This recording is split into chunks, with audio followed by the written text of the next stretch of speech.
بسم اللہ الرحمن الرحیم۔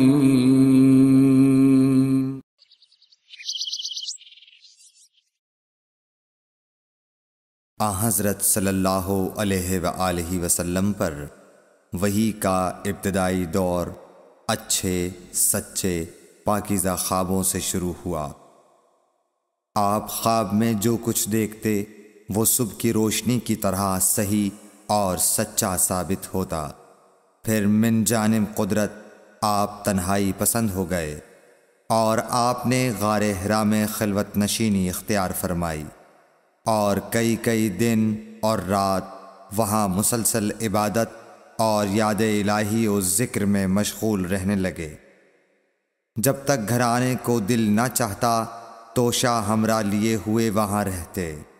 توشہ ختم ہونے پر ہی اہلیہ محترمہ حضرت خدیجہ رضی اللہ تعالی عنہا کے پاس تشریف لاتے اور کچھ توشہ ہمراہ لے کر پھر وہاں جا کر خلوت گزین ہو جاتے۔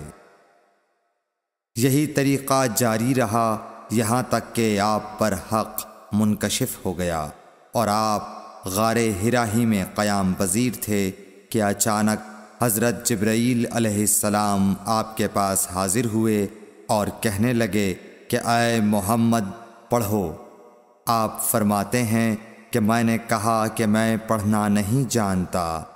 آپ صلی اللہ علیہ وسلم فرماتے ہیں کہ فرشتے نے مجھے پکڑ کر اتنے زور سے بھینچا کہ میری طاقت جواب دے گئی۔ پھر مجھے چھوڑ کر کہا پڑھو۔ میں نے پھر وہی جواب دیا کہ میں پڑھا ہوا نہیں ہوں۔ اس فرشتے نے مجھ کو نہایت ہی زور سے بھینچا کہ مجھ کو سخت تکلیف محسوس ہوئی۔ پھر اس نے کہا کہ پڑھ۔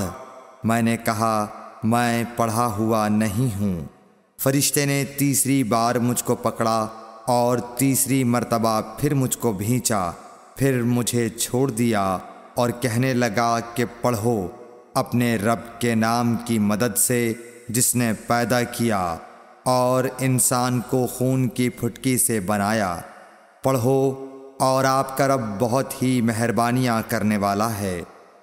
بس یہی آیتیں آپ حضرت جبرائیل علیہ السلام سے سن کر اس حال میں غار حرا سے واپس ہوئے کہ آپ کا دل اس انوکھے واقعے سے کانپ رہا تھا۔ آپ حضرت خدیجہ کے ہاں تشریف لائے اور فرمایا کہ مجھے کمبل اوڑھا دو، مجھے کمبل اوڑھا دو۔ لوگوں نے آپ کو کمبل اوڑھا دیا۔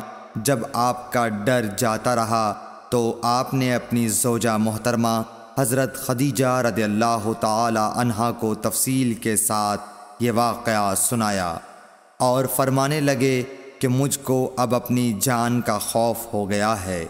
آپ کی اہلیہ محترمہ حضرت خدیجہ رضی اللہ تعالی عنہا نے آپ کی ڈھارس بندھائی اور کہا کہ آپ کا خیال صحیح نہیں ہے۔ اللہ کی قسم آپ کو اللہ کبھی رسوا نہیں کرے گا۔ آپ تو اخلاق فاضلہ کے مالک ہیں، آپ تو کنبہ پرور ہیں، بے کسوں کا بوجھ اپنے سر پر رکھتے ہیں، مفلسوں کے لیے آپ کماتے ہیں، مہمان نوازی میں آپ بے مثال ہیں اور مشکل وقت میں آپ امر حق کا ساتھ دیتے ہیں۔ ایسے اوصاف حسنہ والا انسان یوں بے وقت ذلت و خواری کی موت نہیں پا سکتا۔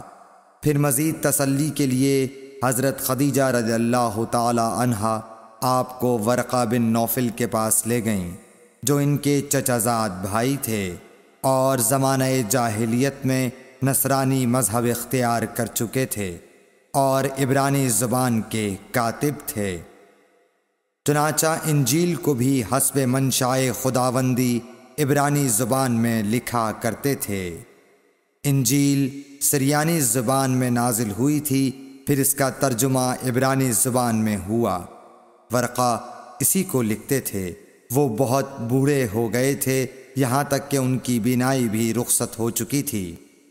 حضرت خدیجہ رضی اللہ تعالی عنہا نے ان کے سامنے آپ کے حالات بیان کیے اور کہا کہ اے چچا زاد بھائی، اپنے بھتیجے محمد صلی اللہ علیہ وسلم کی زبانی ذرا ان کی کیفیت سن لیجئے۔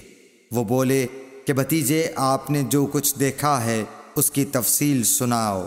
چنانچہ آپ صلی اللہ علیہ وآلہ وسلم نے از اول تا آخر پورا واقعہ سنایا، جسے سن کر ورقہ بے اختیار ہو کر بول اٹھے کہ یہ تو وہی ناموس معزز رازدان فرشتہ ہے جسے اللہ نے حضرت موسیٰ علیہ السلام پر وحی دے کر بھیجا تھا۔ کاش میں آپ کے اس عہد نبوت کے شروع ہونے پر جواں عمر ہوتا، کاش میں اس وقت تک زندہ رہتا جب کہ آپ کی قوم آپ کو اس شہر سے نکال دے گی۔